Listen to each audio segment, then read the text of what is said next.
35 Times Radio Breakfast. Good morning to you. In September, the Prime Minister announced he was delaying plans to ban selling new diesel and petrol cars from 2030 back to 2035. He also made 20% of households exempt from a coming ban on gas boilers. This was his justification. Now, we've been through the numbers and we're absolutely confident that we are on track to hit all our international and domestic targets, which, by the way, are world leading. And the reason I have confidence in that is because we've over-delivered on all of our carbon budgets to date. Despite everyone saying, oh, you might not hit them, we've over-delivered on them. The naturalist and campaigner Chris Packham has got permission for a judicial review of the changes. Let's speak to him now. Good morning, Chris. Good morning. Tell us why you're doing this. I'm doing this because we have a legal obligation to try and reach net zero by 2050, and that's enshrined in a piece of legislation called the Climate Change Act of 2008. And a couple of years ago, we asked for more detail in that act as to how we would reach those targets. And important inclusions in that detail were the things that you've mentioned: the move towards zero emission vehicles, the making sure that when we're not replacing gas boilers in certain situations, and also, I have to say, the energy ratings of rented accommodation needed to be improved. Now, the key thing about these policies is that they are quantifiable.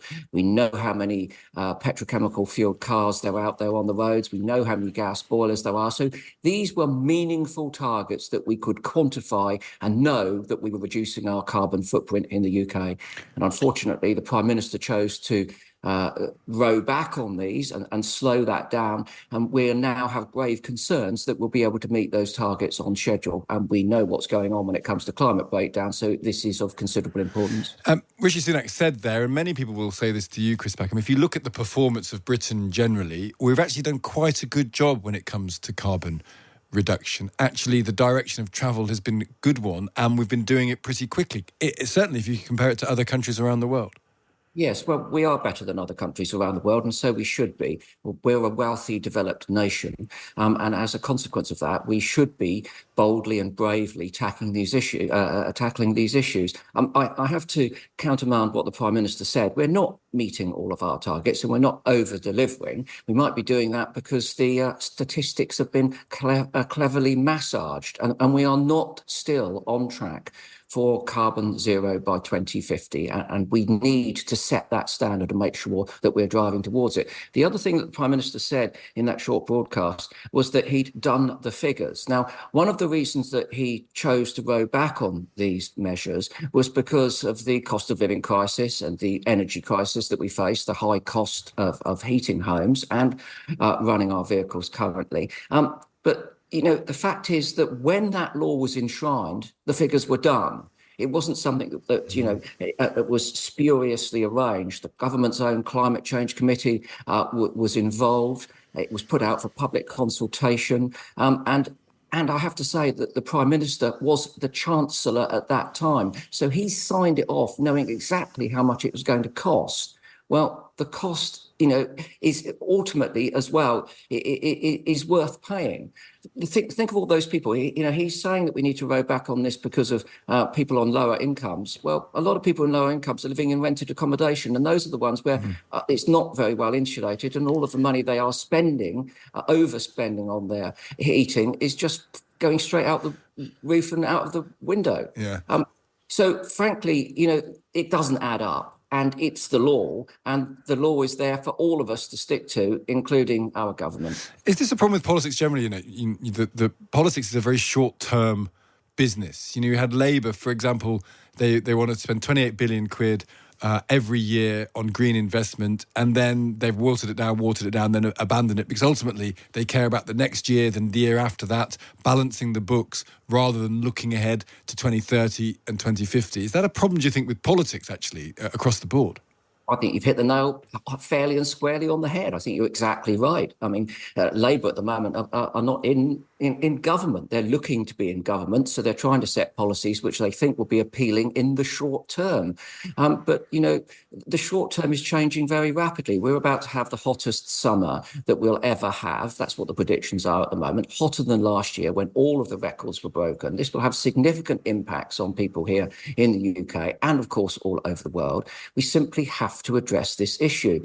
And therefore, we need robust, bold, brave leadership. And that means investing in longer term solutions, not just grabbing power whilst you've got it in the short term. Look, it's going to come at a cost. We've had years and years where we could have been, investing in prevention rather than needing to deal with cure, which is always the more expensive option. And when it comes to significant issues where we have to transition away from fossil fuels, granting more licenses to exploit those in the North Sea is not the answer. If we were forward thinking here, we'd be investing in renewable energies, transitioning the people in those industries away and into those new industries, which would have a healthy, secure economic future for them, their families and our country. And at the moment, China is spending more on the investment R&D of renewables than every other country on the planet. So whilst people bemoan the fact that they're still powering that with their coal-fired power stations, they won't be for long. They're looking to the future. And it's a shame that at some point we're going to be buying Chinese turbines and solar panels rather than those produced by people in the UK to help our own economy. Just before you go, Chris, you feel very passionately about this subject, and you're using the system. You're taking a judicial review against the government. We had someone from Just Stop Oil on last week, and they were saying they think the situation is so dire that going to an MP's house, for example, and protesting outside is justified, given the extent of the crisis. It strikes me that you're a very good person for this, because you've had your own threats against you. You also believe passionately in the subject. What do you think of the rights and wrongs of going outside an MP's home to protest about the environment?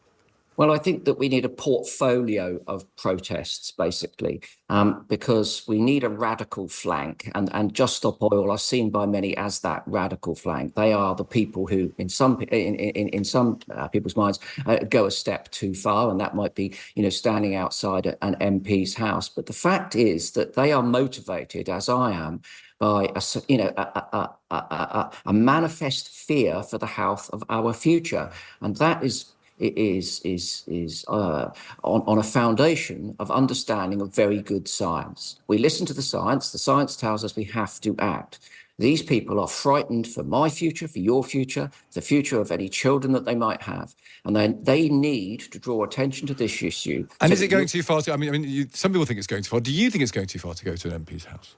Well, if it's a peaceful demonstration, a non-violent peaceful demonstration, then we in the UK, for all of the laws that have been radically changed in the very recent times, have to preserve that right to protest. What about all those farmers blocking the roads with their tractors? Now, when Just Stop Oil blocked the road, it's a big hoo-ha, people missing hospital appointments and so on. When the farmers do it, it's not covered in the same way in the press, is it? Look, we've got a law out there. It needs to be applied equally to everyone. And I would ferociously protect the farmers' right to protest as much as I would Just Stop Oil. We've got to have these conversations like the one that we're having now. And what Just Stop Oil want is on their T-shirt. They want a rapid, just transition away from fossil fuels to a healthy, renewable energy system.